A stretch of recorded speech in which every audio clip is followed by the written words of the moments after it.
ಇಡ್ಲಿ, ದೋಸೆ, ರೊಟ್ಟಿ ಹಾಗೆಯೇ ಚಪಾತಿಗೆ ಕೂಡ ತುಂಬಾ ರುಚಿಯಾಗಿರೋವಂಥ ಇವತ್ತಿನ ವಿಡಿಯೋದಲ್ಲಿ ಗ್ರೇವಿ ಮಾಡಿ ತೋರಿಸ್ತಾ ಇದ್ದೀನಿ. ಹೆಸರು ಕಾಳು ಮತ್ತು ಆಲೂಗಡ್ಡೆನ ಉಪಯೋಗಿಸಿ ತುಂಬ ಚೆನ್ನಾಗಿ ಬರುತ್ತೆ. ಹಾಗೆಯೇ ಹೊಸದಾಗಿ ಯಾರಾದರೂ ಜಾಯ್ನ್ ಆಗಿದರೆ ಸಬ್ಸ್ಕ್ರೈಬ್ ಮಾಡ್ಕೊಂಡು ನೋಡಿ. ಮತ್ತು ಇನ್ನೊಂದು ರಿಕ್ವೆಸ್ಟು, ವಿಡಿಯೋನ ಸ್ಕಿಪ್ ಮಾಡ್ದಿರಾ ನೋಡಿ, ತಡ ಮಾಡ್ದಿರಾ ವಿಡಿಯೋನ ಸ್ಟಾರ್ಟ್ ಮಾಡೋಣ. ವಿಡಿಯೋ ಸ್ಟಾರ್ಟ್ ಮಾಡೋದಕ್ಕಿಂತ ಮುಂಚೆ ನೀವು ವಿಡಿಯೋ ಫುಲ್ಲು ನೋಡಿದ್ಮೇಲೆ ನಿಮ್ಮ ಅನಿಸಿಕೆಗಳನ್ನ ಕಮೆಂಟ್ಸಲ್ಲಿ ಹಂಚ್ಕೊಳ್ಳಿ. ಮೊದಲಿಗೆ ನಾನಿಲ್ಲಿ ಒಂದು ಜಾರ್ಗೆ 3 ಲವಂಗ, ಹಾಗೆ ಸ್ವಲ್ಪ ಚಕ್ಕೆ, ಒಂದು ಚಿಕ್ಕ ಬೆಳ್ಳುಳ್ಳಿ, ಸ್ವಲ್ಪ ಶುಂಠಿ, ಟೊಮೊಟೊ ಹಣ್ಣು 2 ಹಾಕ್ಕೊಳ್ತಾ ಇದ್ದೀನಿ. ಜೊತೆಗೆ ಒಂದು ಚಿಕ್ಕ ಈರುಳ್ಳಿ, ಚಿಲ್ಲಿ ಪೌಡರು 1 ಸ್ಪೂನು, ಅಂದರೆ ದೊಡ್ಡ ಸ್ಪೂನಲ್ಲಿ ಅರ್ಧ ಹಾಕ್ಕೊಂಡಿದ್ದೀನಿ. ಜೊತೆಗೆ 2 ಸ್ಪೂನಷ್ಟು ಧನಿಯಾ ಪೌಡರು,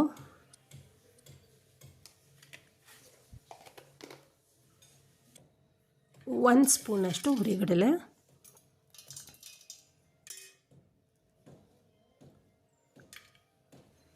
ಸ್ವಲ್ಪ ಕಾಯಿ ತುರಿ. ಈಗ ರುಬ್ಕೊಂಬರೋಣ. ನುಣ್ಣಗೆ ರುಬ್ಬಿದ್ದು ರೆಡಿಯಾಗಿದೆ.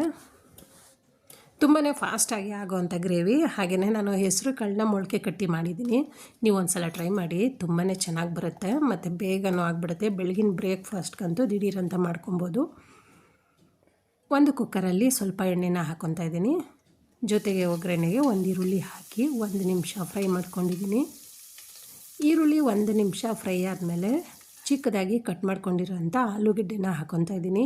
ನೀವು ಆಲೂಗಡ್ಡೆ ಇಲ್ಲದೇನೂ ಬೇಕಾದರೆ ಬರೀ ಹೆಸರು ಕಾಳನ್ನೇ ಹಾಕಿ ಮಾಡ್ಕೊಬೋದು. ಸ್ವಲ್ಪನೇ ಮೊಳಕೆ ಬಂದಿರೋ ಹೆಸರು ಕಾಳನ್ನ ಹಾಕ್ಕೊತಾ ಇದ್ದೀನಿ. ನೀವೇನಾದರೂ ಒಣಗಿರೋ ಹೆಸರು ಕಾಳಿದ್ರೆ ರಾತ್ರಿ ನೆನೆಸಿಟ್ಟು ಬೆಳಗ್ಗೆ ಮಾಡ್ಕೊಳ್ಳಿ, ತುಂಬ ಚೆನ್ನಾಗಿರುತ್ತೆ. ಜೊತೆಗೆ ಹೆಲ್ದಿನೂ ಕೂಡ ಆಗಿರುತ್ತೆ. ಮೊಳಕೆ ಕಾಳು ಹೆಸರು ಕಾಳನ್ನ ಹಾಕಿದ್ಮೇಲೆ 1 ನಿಮಿಷ ತನಕ ಹಾಗೆಯೇ ಎಣ್ಣೆಯಲ್ಲಿ ಫ್ರೈ ಮಾಡ್ಕೊಳ್ಳಿ. ಎಣ್ಣೆಯಲ್ಲಿ ಫ್ರೈ ಮಾಡಿಕೊಂಡ್ರೆ 1 ನಿಮಿಷ ತನಕ ಚೆನ್ನಾಗಿರುತ್ತೆ, ರುಚಿ ಚೆನ್ನಾಗಿರುತ್ತೆ ಅಂತ ಹೇಳಿ.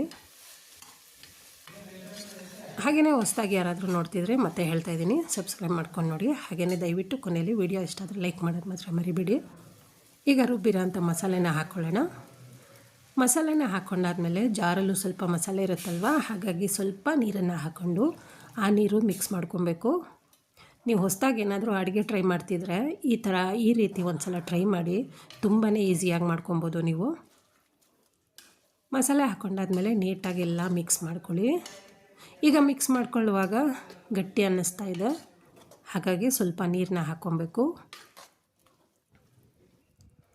ತುಂಬಾ ಗಟ್ಟಿನೂ ಇರಬಾರ್ದು, ತುಂಬಾ ಸಾಂಬಾರು ಥರ ತೆಳ್ಳನೂ ಇರಬಾರ್ದು. ಗ್ರೇವಿ ಥರ ಅಂದರೆ ಸಾಗೋ ಥರ ಬಂದರೆ ಸಾಕು. ನೀರನ್ನ ಸ್ವಲ್ಪ ಮಿಕ್ಸ್ ಮಾಡ್ಕೊತಾ ಇದ್ದೀನಿ.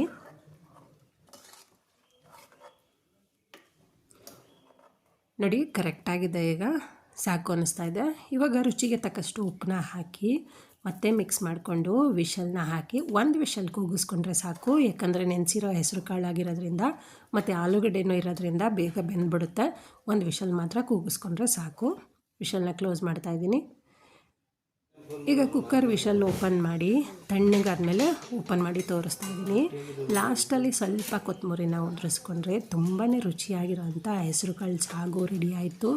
ನೀವು ಇದನ್ನು ರೊಟ್ಟಿ ಜೊತೆಗಾದರೂ ತಿನ್ಬೋದು, ಮತ್ತು ಚಪಾತಿ ಜೊತೆಗಾದ್ರೂ ತಿನ್ಬೋದು. ಎಲ್ಲದಕ್ಕೂ ತುಂಬಾ ರುಚಿಯಾಗಿರುತ್ತೆ.